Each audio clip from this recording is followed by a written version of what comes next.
जी हाँ दोस्तों, ईरान ने अमेरिका पर कर दिया दूसरा बड़ा अटैक। सीज फायर के बाद आखिर क्या है नया प्लान? बहुत स्वागत है आप सभी का। आप देख रहे हैं द राजनीति का विशेष सेगमेंट खबर और विश्लेषण। मैं हूं जब्बार खान। दोस्तों, आखिर ऐसा क्या हुआ कि ईरान ने एक बार फिर से अमेरिका पर अटैक कर दिया? आखिर सीज फायर के बाद की नई स्ट्रैटेजी और नए प्लानिंग के तहत में ईरान करना क्या चाहता है? आखिर ईरान ने कुछ घंटों पहले जिस तरीके से ऐलान किया कि हमने अमेरिका पर करारा तमाचा लगाया, ईरान को जीत मुबारक हो, मगर अब जो अटैक किया है उसका प्रभाव क्या पड़ेगा? अमेरिका पलट करके ईरान पर किस तरीके से प्रहार करेगा? इजराइल क्या करने वाला है? मगर वो ईरान जो कि शुरुआत से ही death to America, death to Israel का नारा लगाता रहा है, क्या अपने उस ट्रैक पर काफी आगे बढ़ चुका है? विस्तार से आपको बताते हैं दोस्तों, अंत तक इस वीडियो को जरूर देखें। दोस्तों, आपने देखा कि किस तौर पर इजराइल और ईरान के युद्ध के बीच में अचानक अमेरिका ने जब कहा कि उसे 2 हफ्ते तक इंतजार करना है, देखना है, उसके बाद फैसला लेना है कि युद्ध में कूदे या ना कूदे, मगर उसके 1 से 1.5 दिन के बाद में अचानक डोनाल्ड ट्रंप ने, अमेरिका ने ईरान पर अटैक कर दिया, उसके परमाणु ठिकानों पर। सीजफायर हुआ, सीजफायर टूटा भी, लेकिन इस बीच में जिस तरीके से अमेरिका ने इजराइल और ईरान के बीच में जो नई स्ट्रैटेजी बनाई, और स्ट्रैटेजी बना ही रहा था कि फिर से ईरान ने अमेरिका पर अटैक कर दिया। ईरान ने यह कहा कि दोस्तों, हमने अपने परमाणु कार्यक्रम को छोड़ा नहीं है। ईरान की जो संसद है उसने एक प्रस्ताव पारित कर दिया कि अब हम अपने परमाणु कार्यक्रम को लेकर के आगे बढ़ेंगे। वो IAEA यानी कि इंटरनेशनल एटॉमिक एनर्जी एजेंसी, जिसकी देखरेख में ईरान का परमाणु कार्यक्रम चल रहा था, और जब अमेरिका ने ईरान के परमाणु कार्यक्रम पर अटैक किया तो वो एजेंसी खामोश थी। ईरान ने कहा कि हम अपने परमाणु कार्यक्रम को ऐसे ही आगे बढ़ाएंगे और अब डंके की चोट पर आगे बढ़ाएंगे। अमेरिका जो करना चाहता है कर ले, अब हम खुल करके अपनी नीति को लेकर के आगे जा रहे हैं। अमेरिका हो, इजराइल हो या दुनिया की कोई भी ताकत हो, हमें हमारे रास्ते में आकर के हमें रोक नहीं सकती है। जिस अंदाज में खामनेई ने ऐलान किया कि अमेरिका को हमने करारा तमाचा लगाया, अमेरिका के सामने हम झुकने वाले नहीं, इजराइल के सामने हम घुटने टेकना तो बहुत दूर की बात है, उसे घुटने टेकने पर मजबूर करने वाले हैं। और अब आने वाले दिनों में अमेरिका देखेगा कि ईरान का किस तौर पर और नया और करारा प्रहार होता है। यानी कि दोस्तों, ईरान ने जिस अंदाज में डोनाल्ड ट्रंप और अमेरिका पर अटैक किया है, जिस तरीके से प्रहार किया है, उस तरह पूरी दुनिया एक बार फिर से चिंतित नजर आ रही है कि ईरान बड़ा क्या करने वाला है, क्योंकि ईरान के पास में जिस तरीके से उसे मिसाइल किंग कहा जाता है, जाहिर तौर पर भले ही अमेरिका के पास में सबसे बड़ी और सबसे ज़्यादा टेक्नोलॉजी हो, लेकिन ईरान ने हिम्मत दिखा करके अमेरिका के ट्रूप्स पर, फौजी अड्डे पर अटैक करके यह दर्शा दिया कि ईरान दुनिया का वाहिद मुल्क है जो अमेरिका से पंगा ले सकता है। हमने दिखाया था आपको कि कुछ घंटे पहले खामनेई ने कैसे ऐलान किया था कि अमेरिका ने इजराइल के साथ मिलकर ईरान के खिलाफ युद्ध में कोई उपलब्धि हासिल नहीं की। अमेरिकी सरकार पर भी हमारे प्यारे वतन ईरान की फतेह मुबारक हो। इस्लामिक गणराज्य ने अमेरिका के चेहरे पर करारा तमाचा मारा। इसने अल उदैद एयरबेस पर हमला किया और नुकसान पहुंचाया, जो क्षेत्र में अमेरिका के प्रमुख सैन्य ठिकानों में से एक है। यह हमला कतर स्थित अमेरिकी सैन्य अड्डे पर जिस तरीके से किया गया, जिसे अमेरिका ने ईरान की ओर से अपने परमाणु स्थलों पर अमेरिकी बमबारी का जवाब देने की कोशिश में उसके रूप में देखा। हालांकि अमेरिकी राष्ट्रपति डोनाल्ड ट्रंप ने इस हमले को बेहद कमजोर करार दिया था। दावा किया था कि ईरान द्वारा दागी गई 14 मिसाइलों में से 13 को रोक लिया गया। अमेरिकी सरकार डायरेक्ट जंग में कूद पड़ी, क्योंकि उसे डर था कि अगर वो हस्तक्षेप नहीं करेगी तो जियोनिस्ट रिजीम मिट जाएगी। वो बचा नहीं आई, लेकिन उससे भी कोई सफलता हासिल नहीं हुई। वो कहते हैं कि अमेरिका के राष्ट्रपति ने कहा कि ईरान को हथियार डाल देना चाहिए। बेशक ये बात अमेरिकी राष्ट्रपति की औकात से बड़ी है। उन्होंने कहा कि यह बात बहुत बड़ी बात है कि इस्लामिक रिपब्लिक ईरान को इस इलाके में अमेरिका के अहम केंद्रों तक पहुंच हासिल है और वो जरूरत पड़ने पर कार्रवाई कर सकता है। आइंदा भी यह कदम दोहराया जाएगा। ईरान चेतावनी दे रहा अमेरिका को, यदि कोई अग्रेशन हुआ तो दुश्मन को निश्चित तौर पर भारी कीमत चुकानी पड़ेगी।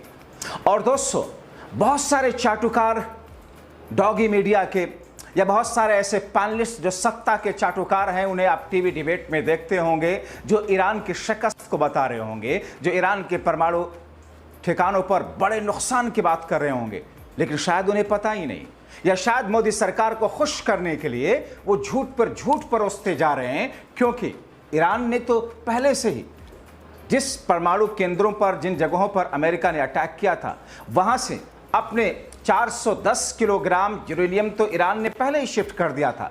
मैं आपको बताने जा रहा हूं कि वो जगह कौन सी है जहां पर शिफ्ट किया गया। ईरान के परमाणु केंद्रों पर अमेरिकी हमलों के बाद से एक शब्द की खूब चर्चा हो रही है। अब कहा जा रहा है कि कोहिए कोलांग गजला ईरान में पहाड़ का वो हिस्सा है जहां ईरान ने अमेरिकी हमले से पहले अपने इनरिच्ड यूरेनियम को छिपा करके रख दिया था। फोर्डो, इस्फहान और तनास की चर्चा के बीच में कोहिए कोलांग गजला या फिर पिकैक्स माउंटेन एक नया शब्द है। तो फिर पिकैक्स माउंटेन कहाँ है? ईरान के लिए इस पहाड़ का सामरिक महत्व क्या है और अंतर्राष्ट्रीय परमाणु ऊर्जा एजेंसी का इस न्यूक्लियर साइट के बारे में क्या आकलन है?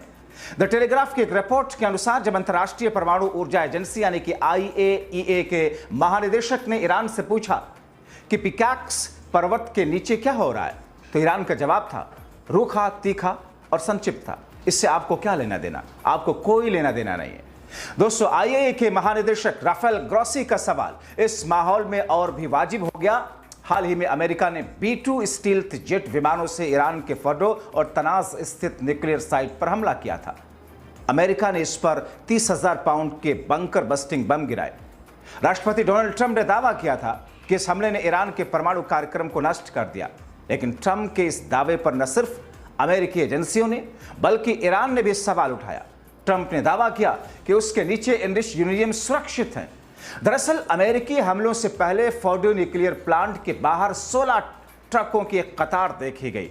ईरान के परमाणु कार्यक्रम के एक विशेषज्ञ ने टेलीग्राफ से बातचीत में कहा कि ईरान की सरकार ने अपने हाईली एनरिच्ड यूरेनियम को अमेरिका द्वारा बमबारी करने से पहले एक गुप्त स्थान पर ट्रांसफर कर दिया था। रिपोर्ट में कहा गया वो गुप्त स्थान कोहवे कोलांग गजला या फिर पिकैक्स माउंटेन हो सकता है, यानी कि ईरान के एनरिच्ड यूरेनियम पिकैक्स माउंटेन में रखे गए हो। गौरतलब है कि तेहरान सैकड़ों ऐसे स्थानों को छुपा करके रखा जहां पर एडवांस सेंट्रीफ्यूज को छिपा करके रखा जा सकता है। यह सेंट्रीफ्यूज इतने सक्षम हैं कि वेपन ग्रेड यूरेनियम बना सकते हैं, जिनकी जरूरत परमाणु बमों के लिए होती है। यह जानकारी इजरायली सेना में 30 साल तक काम कर चुके श्रीमाशीनी ने दी। दोस्तों, ईरान का अपेक्षाकृत नया nuclear project pickaxe mountain Tehran से दक्षिण की ओर लगभग 225 किलोमीटर की दूरी पर है। यह फोर्डो से दक्षिण की ओर 90 मील की दूरी पर है, लेकिन तनाज से इसकी दूरी कुछ ही मिनटों की है। इस साल अप्रैल में जब प्लैनेट लैब्स नाम की संस्था ने इस जगह के सैटेलाइट तस्वीरें ली तो पता चला कि ईरान को ये कोलांग गुजला या फिर पिकैक्स माउंटेन में धीरे धीरे खुदाई कर रहा है। तस्वीरों से पता चला कि तनाज की दक्षिण घेराबंदी से यह कुछ ही दूर में मौजूद है। एंटी एयरक्राफ्ट विमान की निगरानी में विकसित हो रहा इस परिसर की सुरक्षा ईरान के IRGC कमांडर करते हैं। यह परमाणु साइट ईरान के केंद्र में स्थित शिष्ट पठारों के बीच 2.7 वर्ग किलोमीटर के दायरे में फैला हुआ है। दोस्तों, AP की एक रिपोर्ट में कहा गया कि James Martin centre for non proliferation studies द्वारा रिसर्च की गई तस्वीरों से पता चलता है कि इस पहाड़ की ढलान पर 4 सुरंग खोदे गए। इनमें से दो पूर्व की ओर, 2 पश्चिम की ओर। प्रत्येक सुरंग 6 मीटर यानी कि 20 फीट चौड़ा, 8 मीटर यानी कि 26 फीट ऊंचा। यहां पर चल रहे काम के पैमाने को मिट्टी के बड़े ढेर से समझा जा सकता है। माना जा रहा है कि ईरान संभवतः 80 मीटर यानी कि 260 फीट और 100 मीटर यानी कि 328 फीट की गहराई पर एक न्यूक्लियर रिसर्च फैसिलिटी का निर्माण कर रहा है। कोहिए कोलांग गजला में बन रहे न्यूक्लियर अड्डा 1608 मीटर ऊंचे पहाड़ के नीचे बनाई जा रही है, जो फोर्डो 960 मीटर से कहीं अधिक है, यानी कि करीब करीब दुगनी गहराई वाले जगह पर उस पहाड़ के नीचे दुगनी गहराई है जितना कि अभी फोर्डो में था।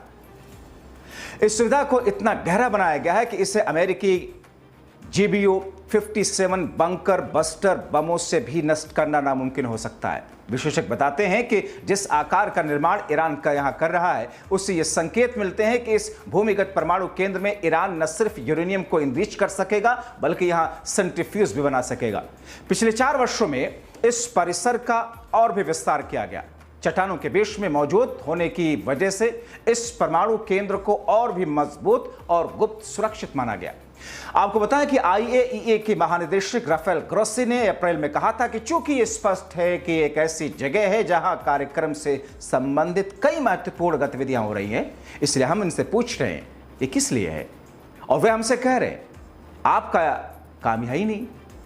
दोस्तों, इसी बीच ग्रोसी ने ईरान से मांग की थी कि तेहरान IAEA की इंटरसेप्टरों को फोर्डो इस्फहान तनास का मुआयना करने दे ताकि एनरिच यूरेनियम की स्थिति समझी जा सके। पिकैक्स माउंटेन को लेकर के संदेह इसलिए भी जताया जा रहा है क्योंकि institute for science and international security के अनुसार ईरान नए सुरंग परिसर में गुप्त रूप से कई हजार उन्नत सेंट्रीफ्यूज तैनात कर सकता है जो यूरेनियम संवर्धन जारी रखने के लिए पर्याप्त हो, भले ही अन्य सभी ज्ञात स्थल नष्ट हो जाएं। आपको बताएं कि ईरान के सर्वोच्च नेता आयतुल्लाह खामेनी के सलाहकार अली शमखानी ने यह कहा कि भले ही हमारे साइटों का पूर्ण विनाश हो जाए, लेकिन खेल खत्म नहीं हुआ, क्योंकि समृद्ध सामग्री, स्वदेश ज्ञान, राजनीतिक इच्छा शक्ति बरकरार है। ईरान के उप विदेश मंत्री माजिद तख्त खानची ने दावा को खारिज कर दिया कि तेहरान अपने परमाणु कार्यक्रम को छोड़ देगा। जर्मनी की न्यूज एजेंसी ARD से कहा कि कोई भी हमें ये नहीं बता सकता कि हमें करना क्या चाहिए और क्या नहीं। पिकैक्स माउंटेन्स के पास चल रही गतिविधियां, यहां बढ़ रहे सुरक्षा उपायों से संकेत मिलता है कि ईरान इस साइट को जल्द ही चालू करने जा रहा है।